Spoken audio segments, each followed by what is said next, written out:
Morning students, today we have a video demonstration on the bony pelvis plus the sagittal section of male and female pelvis. First of all, we will discuss how the pelvis is formed and then we will discuss the sagittal section. So pelvis literally means basin. It is made up of four bones. These two are hip bones. This one is right hip bone and this one is left hip bone. And in between the two hip bones there is sacrum, and below the sacrum this bone is the coccyx. So the pelvis is made up of four bones, right and left hip bones, and sacrum, then coccyx. All these bones, they are bound by ligaments. What is the function of this pelvis? The pelvis, it contains the pelvic viscera like urinary bladder, in case of females uterus, and it contains the rectum. It protects these viscera. So it supports the viscera, it contains the viscera, it protects the viscera. Another function of pelvis is that transmits the body weight from the sacrum to the hip bone to the lower limb. And third, it also provides attachment for the muscles. In females, it provides the support to the birth canal. Now the joints of pelvis. The two pubic bone, they are united in the center. This is the secondary cartilaginous joint. This is called the pubic symphysis. So this is the pubic symphysis. It is the secondary cartilaginous joint formed by the union of two pubic bone. As you all know that the secondary cartilaginous joint is a joint where the surfaces, they are covered by hyaline cartilage, and in between them they have a disc of the fibrocartilage. The second joint are between the sacrum and ilium. This is ilium, hip bone. This is sacrum. In between the sacrum and ilium we have sacroiliac joints. This one is the right sacroiliac joint and this one is the left sacroiliac joint. It is a plain synovial joint. It is also strengthened by ligaments. Number third joint is between the sacrum and between the coccyx. This is the sacrococcygeal joint. Formed between the sacrum and coccyx. It is also a secondary cartilaginous joint. Now this was a brief about the pelvis, the bones and joints of pelvis. Now coming to the pelvic inlet or the pelvic brim. What is the pelvic brim? The pelvis is divided into true pelvis lying below the pelvic brim, and above we have the false pelvis. False pelvis is also called the greater pelvis, whereas this true pelvis is also called the lesser pelvis. Now this is the pelvic brim, which divides the pelvis into the false pelvis and the true pelvis. Now the boundaries of this pelvic inlet. It is formed by this structure behind. This is called the sacral promontory. This is first sacral. This is called the sacral promontory. It is lying behind. So posteriorly it is formed by the sacral promontory. Anteriorly it is formed by the pubic symphysis. And on either side we have this line. This whole line is called as linea terminalis. This line is called as linea terminalis. Now linea terminalis includes, number one, this is the ala of sacrum. So the anterior margin of ala of sacrum. Second is the arcuate line. This is the arcuate line. This whole is linea terminalis, anterior margin of ala of sacrum plus arcuate line. Arcuate line is also divided into two parts. This is iliopubic eminence. This is the ilial part and this is the pectineal part. So the ilial part is formed by the medial border of ilium, and the pectineal part is formed by the pecten pubis and pubic crest. This whole is the arcuate line, and linea terminalis is arcuate line plus the anterior margin of the ala of sacrum. So when we join this, in case of males, it is heart shaped. This is the pelvic inlet. Above the pelvic inlet, there is false pelvis, and below the pelvic inlet, there is true pelvis. Is this much clear? So pelvic brim or the pelvic inlet. Above we have the false pelvis, which is a part of abdomen, which contains the coils of intestine. Whereas just below the pelvic inlet, here we have the pelvic cavity, which contains the pelvic organs. This is true pelvis, which truly contains the pelvic viscera. It contains the pelvic organs. Pelvic inlet is also called as pelvic brim. It is also called as superior aperture of pelvis. It is heart shaped. Remember, it is heart shaped in case of males, and comparatively it is circular or oval in case of females. This was pelvic inlet. Now talking about the pelvic outlet. This is the pelvic outlet. This is the pelvic outlet. Now the anterior boundary of pelvic outlet. Again, it is formed by the pubic symphysis. Remember, this was the upper margin and this is the lower margin. Lower margin of pubic symphysis. Posteriorly we have coccyx. Now anterolaterally we have this structure. You know that this is pubis, this is ischium. So this is conjoint ischiopubic ramus. So anterolaterally we have the conjoint ischiopubic ramus. Now posterolaterally, here we have a ligaments. Here we have some ligaments. That is mainly the sacrotuberous ligaments on each side. So there the posterolateral boundary is found by the sacrotuberous ligaments on each side. And laterally we have two ischial tuberosities. We have two ischial tuberosities. So the boundaries of pelvic outlet are: anteriorly we have the inferior margin of the pubic symphysis, posteriorly coccyx. On either side we have ischial tuberosities. Anterolaterally conjoint ischiopubic ramus, and posterolaterally there are some ligaments. One is sacrotuberous ligament on each side. Now between the pelvic inlet and pelvic outlet, here is the cavity. This is called as the pelvic cavity, which contains the pelvic organs. So between the pelvic inlet and pelvic outlet, we have the pelvic cavity. Now what are the boundaries of pelvic cavity?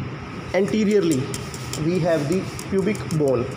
Anteriorly we have pubic bone, and we have two rami, the superior ramus and inferior ramus, and the pubic symphysis. So the anterior boundaries of pelvic cavity are pubic symphysis, pubic bone, and both the ramus, upper ramus and as well as the lower ramus. Posteriorly we have the sacrum. Posteriorly we have sacrum. We also include coccyx. Laterally is this structure. Laterally is this here and here. These are the pelvic surfaces of ilium and ischium. These are the boundaries of pelvic cavity. Remember, below the arcuate line we have the pelvic cavity. So anterior boundary, posterior boundary, and lateral boundaries. Now the plane of pelvic inlet, this is very important. Plane of pelvic inlet, it is not horizontal, it is a bit oblique. The plane of pelvic inlet is approximately 55 to 60 degrees with the horizontal, and plane of pelvic outlet is approximately 15 degree with the horizontal. Now how to hold the pelvis in anatomical position? We have to hold the pelvis in anatomical position. This is anterior superior iliac spine and this is pubic tubercle. It should be held obliquely such that the anterior superior iliac spine as well as the pubic tubercle, they lie in the same coronal plane. And the sacral foramen, this should be vertical. This canal, this should be vertical. And the pelvis should be a bit tilted such that it forms the angle of 55 to 60 degrees with the horizontal, the plane of pelvic inlet. So this is the normal anatomical position of pelvis. Now we will discuss the parameters, diameters of the pelvis. Measuring the diameters of pelvis is called as pelvimetry. So we have the diameters of pelvic inlet, we have diameters of pelvic outlet, plus we have diameters of pelvic cavity. So there are three diameters: antero-posterior diameter, we have transverse diameter, and third is we have oblique diameter. First of all, we will talk about the diameters of pelvic inlet.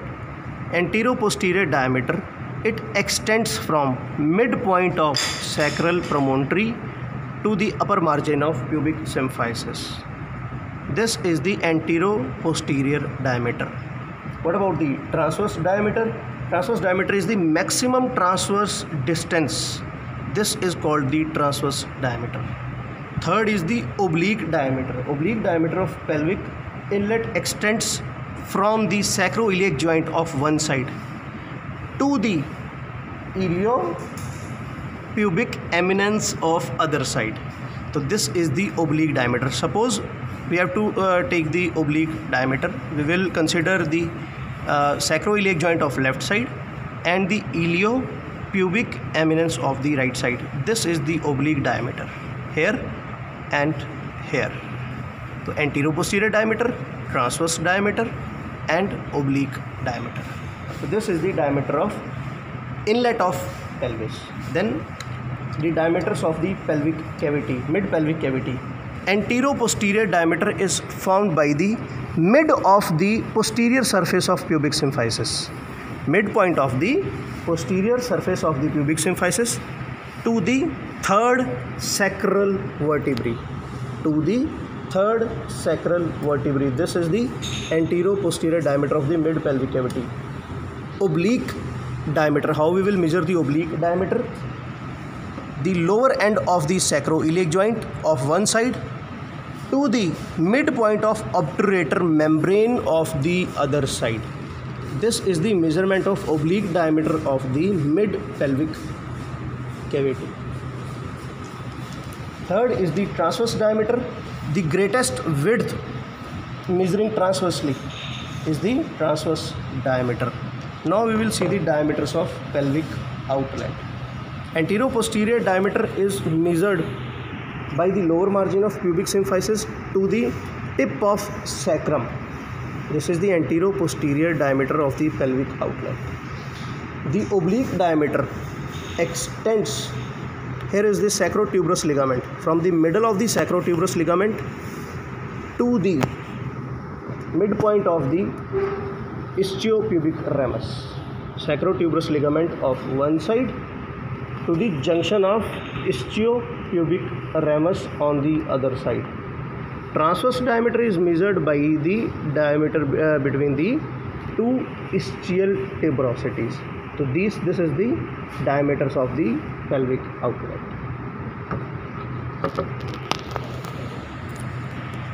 Now the types of female pelvis. We will discuss later on the difference between the male and female pelvis. First of all, I will tell you the types of female pelvis. Number one is gynecoid. The transverse diameter is more than the antero-posterior diameter. This type of pelvis where the transverse diameter is greater than the antero-posterior diameter, this is called the gynecoid pelvis.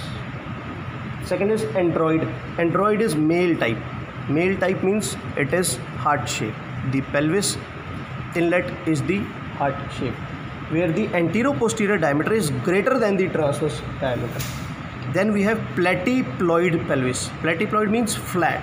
The transverse diameter is excessively larger than the antero-posterior diameter. It is called the platyploid pelvis. Then we have anthropoid. Anthropoid means it is compressed on both sides, such that the antero-posterior diameter is much greater than the transverse diameter. That is the anthropoid pelvis. Now we will discuss the differences between the male and female pelvis. This one is the male pelvis and this is the female pelvis. Important point to identify the male and female pelvis is this angle. It is lying below pubis. It is given the name subpubic angle. Subpubic angle, it is, how to measure the subpubic angle? With the thumb and the index finger placed like this, parallel to the conjoint ischiopubic ramus. It is 90 degrees or more in case of females, whereas it is 90 degrees, less than 90 degrees in case of males. Number first point is we have to see the subpubic angle. It is greater than 90 degree in case of females. It is less than 90 degrees in case of males. The second point is this. This is conjoint ischiopubic ramus. It is everted. You can see that it is everted in case of males because of the attachment of the crus of penis, whereas it is not everted in case of females. Number third point, you can see the pelvic outlet and pelvic cavity. Pelvic outlet and pelvic cavity, it is wider in case of females, whereas it is narrower in case of males. The pelvic cavity is wider in case of females, it is narrower in case of males. Ischial tuberosities, they are broken here. They are inturned in case of males and they are outturned in case of females. The ischial spines, they are interned in males, they are outturned in females. Now talking about the first piece of sacrum. On comparing the first piece of sacrum, the body occupies half the width of base of sacrum in males. The body, it occupies half the width of sacrum in case of males, whereas the first piece of sacrum, the body occupies 1/3 the base of sacrum. This is the female pelvis. There are many more differences in the male and female pelvis.